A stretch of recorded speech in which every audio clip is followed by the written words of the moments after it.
حکم پہلے باپ کا مانو، خدمت پہلے ماں کی کرو. شریعت کے ضابطے بتا رہا ہوں. اماں خدمت زیادہ کرتی ہے بچوں کی.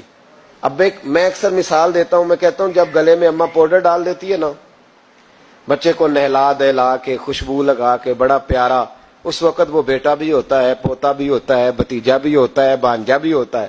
اور جب پیشاب کر دے پھر کس کا ہے؟ ماں کا.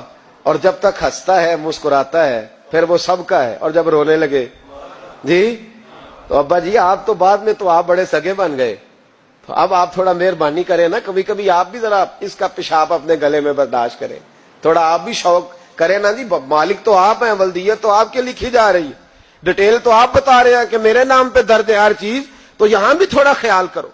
حکم پہلے باپ کا ماننا ہے، خدمت پہلے ماں کی کرنی ہے. اور فرمایا میرے محبوب کریم صلی اللہ تعالی علیہ وسلم نے کہ تو نے ان سے باتیں کرنی ہے، میٹھے بول بولنے ہیں. مسند احمد میں بڑی ٹھنڈی، بڑی میٹھی، بڑی پیاری حدیث ہے. حضور نے فرمایا 2 گھڑیاں رات کو ان کی چارپائی پہ بیٹھا کر، ان سے بات چیت کیا کر، ان کا دل راضی کیا کر. فرمایا اگر تو انہیں خوش کرنے میں کامیاب ہو گیا، رب تجھے 2 حج اور 2 عمرے کا ثواب عطا فرمائے گا. اگر تو انہیں اور ماں باپ اگر پردہ کر جائیں پھر تیری دعاؤں کا رخ ماں باپ کی طرف. امام رازی نے تفسیر کبیر میں حدیث لکھی ہے، ایک شخص پر آخری وقت طاری تھا، نزع کا عالم تھا، لوگ کلمہ پڑھاتے تھے، زبان پہ جاری نہیں ہوتا تھا. ان حدیثوں کو روز یاد کیا کرو، روز ماں باپ سامنے آئے تو ان حدیثوں کو ذہن میں لایا کرو. کلمہ اللہ کا ذکر ہے، زبان پہ جاری نہیں ہو رہا کلمہ. لوگ محبوب کریم علیہ السلام کے حضور ہے، یا رسول اللہ بندہ مسلمان ہے پر کلمہ نہیں جاری ہوتا.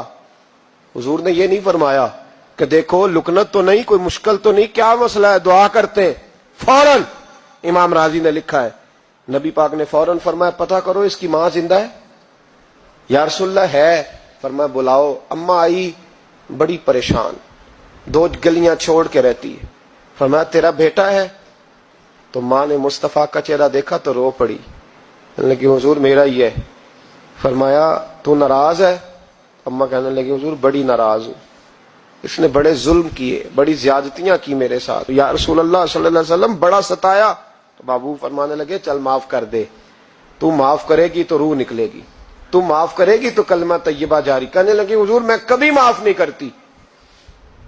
دنیا میں کسی کو آگ کا عذاب دینا حضور نے جائز نہیں رکھا، اسلامی سزاؤں میں اس سے اکثر جگہ پہ منع فرمایا، لیکن یہاں میرے محبوب نے فرمایا لکڑیاں لاؤ. بوڑھی کے سامنے لکڑیاں لاؤ، کیا کرنا ہے؟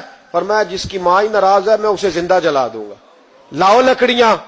صحابہ اٹھ کے جانے لگے، ابھی 2 آدمی دروازے سے بھی نہیں نکلے تو بول پڑی، کہنے لگی نہ حضور اسے جلایا نہ جائے، حضور جلانا نہ. فرمایا چل معاف کر دے. 3 دفعہ بولی، کہنے لگی میں نے معاف کیا، میں نے معاف کیا، میں نے معاف کیا. محبوب فرمانے لگے اب پڑھاؤ کلمہ، پڑھاؤ. جب کلمہ پڑھایا تو زبان پہ کلمہ جاری ہو. اس کا مطلب ہے کلمہ بھی اسی کی زبان پہ جاری ہوگا جو ماں باپ کا فرما بردار ہوگا. ورنہ مت امید رکھے کہ میں بڑی لمبی تہجد پڑھتا ہوں، میں تو دروازے پہ بیٹھ کے سخاوت کرتا ہوں، میں تو بہت بڑا آدمی ہوں. اپنے ماں باپ کی طرف دیکھ